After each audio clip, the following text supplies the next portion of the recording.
আমলনামা থেকে নেকি দিতে দিতে আর কোনো নেকি বাকি থাকবে না। যখন নেকি শেষ হয়ে যাবে, এখনো বহুত পাওনাদার বাকি আছে, তাহার আমলনামায় আর কোনো নেকি নাই। উখিযা মিন খতায়াহুম, এই যে পাওনাদারের আমলনামায় যত গুনাহ আছে, এই গুনাহগুলি এই ব্যক্তির মাথায় আনিয়া দিবে, এই ব্যক্তির মাথার উপরে ঢেলে দিবে। সুম্মা তুরিয়া ফিন্নার, আল্লাহর নবী বলেন এই সমস্ত মানুষের পাপের বোঝা নিয়ে এই ব্যক্তিকে জাহান্নামের মধ্যে নিক্ষেপ করে দেওয়া হবে। নাউজুবিল্লাহ। দুনিয়ার মধ্যে যত ঠগান ঠগাই, দুনিয়ার মধ্যে যত অন্যায় করি, দুনিয়ার মধ্যে যত অপরাধ করি, দুনিয়ার মধ্যে যত পরের হক নষ্ট করি, এগুলি সব কিছুর হাসরের ময়দানে নেকি দিতে হবে। মুহতারাম হাজিরিন, এছাড়া আর কোনো উপায় নাই। ইমামদের কত সতর্কতা ছিল হালালের ব্যাপারে, হারাম থেকে বাঁচার ব্যাপারে। এই যে একটু আগে সুদের, আল্লাহ আমার রব, এই রবি আমার সব। সবাই আল্লাহ আমার রব, এই রবি আমার সব। দমে দমে তনু মনে তারি অনুভব। দমে বন্ধুরা, চ্যানেলটি সাবস্ক্রাইব করুন। জন্য বাড়ি থেকে আসবে কেন?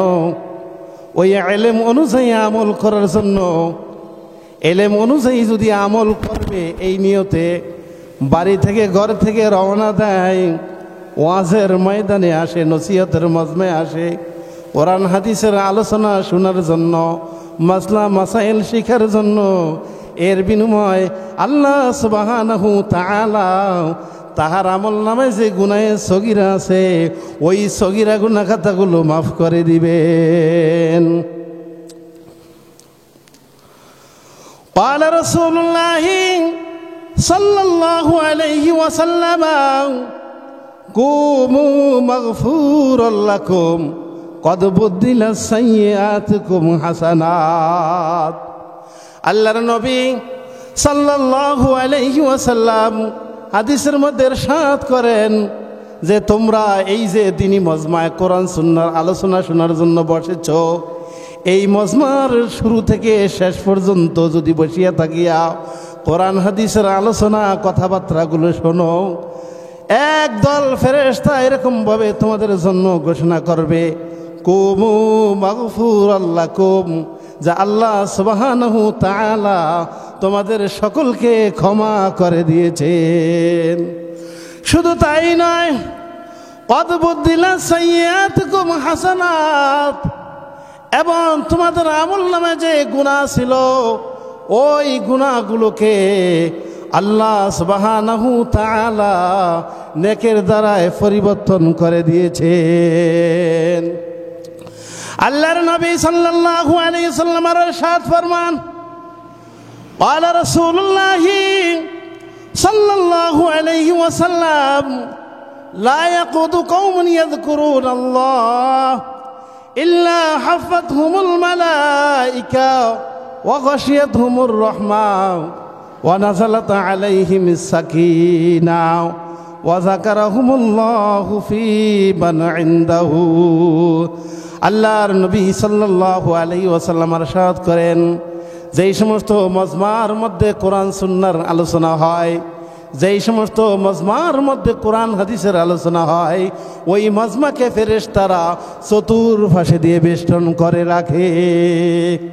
দুনিয়ার কোনো মজমাকে যদি কোনো সরকারি বাহিনী, পুলিশ বাহিনী কোনো মজমাকে বেষ্টন করে রাখে, আমরা ওই মজমাকে কত দামি মনে করি।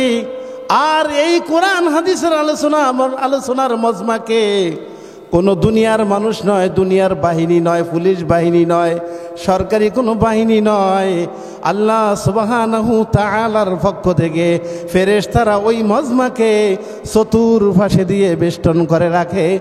ফেরেশতারা ওই মজমাকে পাহারাদারি করতে থাকে। শুধু তাই না, আল্লাহর নবী আরো বলেন, ওয়াগাশিয়াতুমুর রহমান, যারা এই কোরআন হাদিসের মজমায় বসেছে তাদেরকে আল্লাহ পাকের রহমতে ঢাকিয়ে নেয়। ওয়া নাযালাত আলাইহিমিস সাকিনা, তাদের উপর সকিনা নামক রহমত অবতীর্ণ হয়। সকিনা নামক রহমত হইল আল্লাহ পাকের বিশেষ রহমত। শুধু তাই নয়, আল্লাহর নবী আরো বলেন ওয়াযাকারাহুমুল্লাহু ফী মান ইনদাহু, আল্লাহ সুবহানাহু তাআলা তাহার কাছে আসমানের মধ্যে যেই ফেরেশতারা আছে ওই ফেরেশতাদের সাথে এই মজমার আলোচনা করেন। দেখো আমার বান্দারা, আমার বান্দিরা আমার জমিনে বসে আমার বরত্বর কথা আলোচনা মুজাকারা করে। দুনিয়ার কোনো মজমায় নয়, স্বয়ং আল্লাহ রব্বুল আলামিন আসমানে ফেরেশতাদের সাথে এই মজমার কথা আলোচনা করেন। সুবহানাল্লাহ, কত দামি মজমা! এই জন্য মহতারাম হাজিরিন, আমরা যারা এদিক সেদিক ঘোরাফেরা করি, আমরা ঘোরাফেরা না করে আমরা এই মজমায় এসে বসে পড়ি, এই মাহফিল আগামীকালকে থাকবে না। আজকে আমরা যা শুনতে পারি, আমলের নিয়তে যা নিতে পারি, আল্লাহ সুবহানাহু তাআলা আমাদেরকে তৌফিক দান করেন। আমি আপনাদের সামনে পবিত্র কালামুল্লাহ শরীফ থেকে সূরা বাকারার 275 নম্বর আয়াত তেলাওয়াত করেছি এবং রাসূলুল্লাহ সাল্লাল্লাহু আলাইহি ওয়াসাল্লামের হাদিস সমূহের মধ্য থেকে কিছু হাদিস তেলাওয়াত করলাম। আল্লাহ সুবহানাহু তাআলা যদি আমাদেরকে তৌফিক দান করেন, তৌফিক এনায়েত করেন, তাহলে ইনশাআল্লাহ উক্ত আয়াত এবং ওই হাদিসের উপর আমি আপনাদের সামনে কিছু আলোচনা, কিছু মুযাকারা করব। ওমা আলাইনা ইল্লাল বালাগ। আমি আপনাদের সামনে পবিত্র কালামুল্লাহ শরীফ থেকে যে আয়াত তেলাওয়াত করলাম, এই আয়াত হইল সুদ সম্পর্কে। আল্লাহ সুবহানাহু তাআলা এই আয়াতের মধ্যে কি বলেন আমরা শুনব। সুদের ভয়াবহ, সুদের শাস্তি অনেক কঠিন। যারা সুদ খায় তাদের জন্য 12টি ভয়াবহ অবস্থা, তাদের জন্য কঠিন অবস্থা কোরআন হাদিসের মধ্যে। 1 নম্বর অবস্থা হইল আল্লাহ এবং আল্লাহর রাসূল, আল্লাহ রাব্বুল আলামিন বলেন ফাযানু বিহারবিন মিনাল্লাহি ওয়া রাসূলিহি, যারা সুদ খাও তারা আল্লাহ এবং আল্লাহর রাসূলের সাথে যুদ্ধের ঘোষণা করো। তারা আল্লাহ আল্লাহর রাসূলের সাথে যুদ্ধের ঘোষণা দিল, তারা আল্লাহ আল্লাহর রাসূলের সাথে যুদ্ধ করার জন্য প্রস্তুতি গ্রহণ করো। সুদ খাওয়ার 2 নম্বর ভয়াবহ অবস্থা হইল যারা সুদ খাবে, যারা সুদ খাবে দুনিয়ার থেকে বিদায় নিবে, মৃত্যুবরণ করবে, কবর থেকে তারা হাসরের ময়দানে উঠবে কিয়ামতের দিন পাগল অবস্থায়। আল্লাহ রাব্বুল আলামিন কোরআন কারীমের মধ্যে ইরশাদ করেন আউযু বিল্লাহি মিনাশ শাইতানির রাজীম الذين يأكلون الربا لا يقومون إلا كما يقوم الذي يتخبطه الشيطان من المس ذلك بأنهم قالوا إنما البيع مثل الربا। আল্লাহ রাব্বুল আলামিন বলেন যারা সুদ খায় তারা কিয়ামতের দিন পাগল অবস্থায় উঠবে। শুধু তাই নয়, সুদের 3 নম্বর ভয়াবহ অবস্থা হইল সুদ খাওয়ার মানে হলো যারা সুদ খাবে তারা কিয়ামতের দিন এমন ভাবে উঠবে যে তাদের গলার মধ্যে ফাঁসি লাগানো হয়েছে মনে হবে, গলার মধ্যে ফাঁস লাগানো, ফাঁসি লাগানো, এমন অবস্থায় তারা কিয়ামতের দিন হাজির হবে।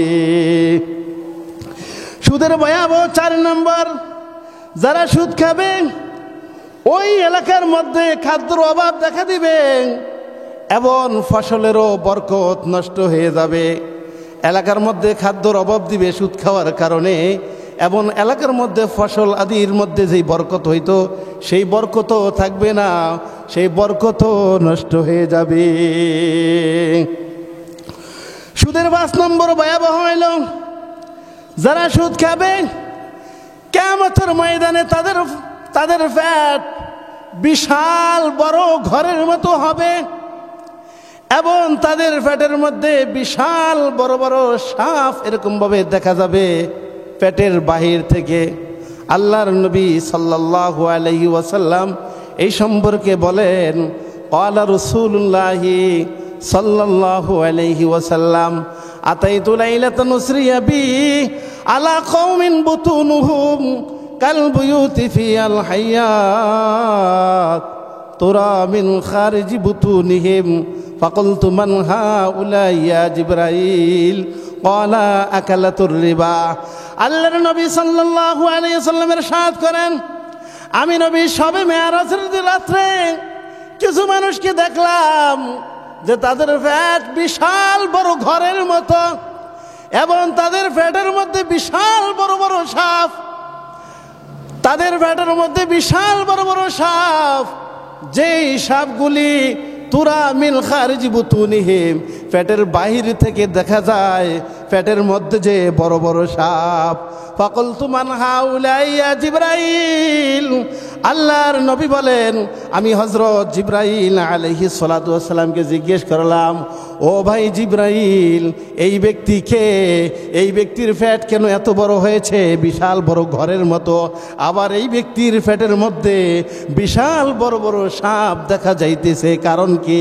হযরতে জিবরাইল আলাইহিস সালাতু ওয়াস সালাম বলেন, আকালাতুর রিবা, এই ব্যক্তি হইল সুদখোর, এই ব্যক্তি দুনিয়ার জমিনে সুদ খাইতেন। সুদের ৬ নম্বর ভয়াবহ অবস্থা হইল, যারা সুদ খাবেন এলাকার মধ্যে আল্লাহর আযাব তারা বৈধ করে দিবে। যারা সুদ খাবে এই সুদ খোরদের কারণে আল্লাহ তাআলার আযাব এলাকার মধ্যে বৈধ হয়ে যাবে। যারা সুদ খাবে তাদের উসিলা করে আল্লাহ রাব্বুল আলামিনের আযাব এলাকার মধ্যে চলে আসবে। সুদের ভয়াবহ অবস্থা ৭ নম্বর, যারা সুদ খাবে তাদের অবস্থা হবে তারা আপন মায়ের সাথে ব্যভিচারী করলো। ক্বালা রাসূলুল্লাহি সাল্লাল্লাহু আলাইহি ওয়াসাল্লাম আর-রিবা ৭০ জুযান আইসারুহা আইয়ানকিহা রাজুলু উম্মাহু। আল্লাহর নবী সাল্লাল্লাহু আলাইহি ওয়াসাল্লাম ইরশাদ করেন, সুদের গুনার ৭০টি স্তর রয়েছে, তার মধ্যে থেকে ছোট স্তরের গুনাহ হইল যারা সুদ খায় আপন সন্তান আপন মায়ের সাথে জিনা ব্যভিচারিতে লিপ্ত হওয়া। নাউজুবিল্লাহ। মুহতারাম হাজিরিন, আল্লাহর নবী সাল্লাল্লাহু আলাইহি ওয়াসাল্লাম বলেছেন যে সুদ খাওয়া মানে আপন মায়ের সাথে জিনা ব্যভিচারীর মধ্যে লিপ্ত হওয়া। সুদের ৮ নম্বর ভয়াবহ অবস্থা, সুদ খাওয়ার মানে হইল নিজের দুনিয়া এবং আখিরাতকে ধ্বংস করা। নিজের দুনিয়াকেও ধ্বংস করে দিল, আখিরাতকে ধ্বংস করে দিল। সুদ খাওয়ার ৯ নম্বর ভয়াবহ অবস্থা হইল কিয়ামত পর্যন্ত রক্তের নদীর মধ্যে সাঁতার কাটতে থাকে। যারা সুদ খাইবে তারা রক্তের নদীর মধ্যে কিয়ামত পর্যন্ত সাঁতার কাটতে থাকবে। হাদিসের মধ্যে ঘটনা এসেছে, আল্লাহর নবী সাল্লাল্লাহু আলাইহি ওয়াসাল্লাম ফজরের নামাজের পর সালাম ফিরানোর পরে হযরতে সাহাবায়ে কেরামের দিকে ফিরে বসতেন। এটা আল্লাহর নবীর পবিত্র অভ্যাস ছিলেন। সাহাবায়ে কেরাম যদি কোনো স্বপ্ন দেখতেন আল্লাহর রসুলের সামনে পেশ করতেন। আল্লাহর নবী সাল্লাল্লাহু আলাইহি ওয়াসাল্লাম সাহাবায়ে কেরামের ওই স্বপ্নের ব্যাখ্যা করে দিতেন। ঘটনাক্রমে অভ্যাস অনুযায়ী আল্লাহর নবী একদিন সাহাবায়ে কেরামকে জিজ্ঞেস করলেন, ও আমার সাহাবারা রে, তোমরা কোনো আজকে রাত্রে স্বপ্ন দেখছো কি না? সাহাবায়ে কেরাম বললেন, ইয়া রাসূলুল্লাহ, ওগো আল্লাহর নবী, আমরা আজকে কোনো স্বপ্ন দেখি নাই। আল্লাহর নবী বলেন, আমি আজকে একটি স্বপ্ন দেখলাম যে 2 জন ফেরেশতা আমার কাছে এলো। 2 জন ফেরেশতা আমার কাছে আসলো। তারা এসে আমার 2 হাত ধরে আমাকে জমিনে মুকাদ্দাসের দিকে নিয়ে গেল।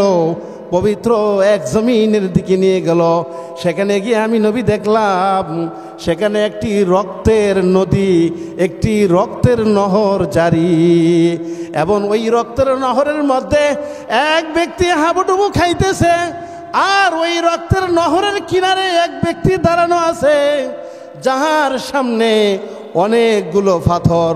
ওই রক্তের নহরের মধ্যে হাবুডুবু যে ব্যক্তি খাইতেছে, সে যখন কিনারে আসতে চায়, ওই কানিতে দাঁড়ানো ব্যক্তি একটি পাথর নিয়ে তাহার মুখের এই বরাবর নিক্ষেপ করে।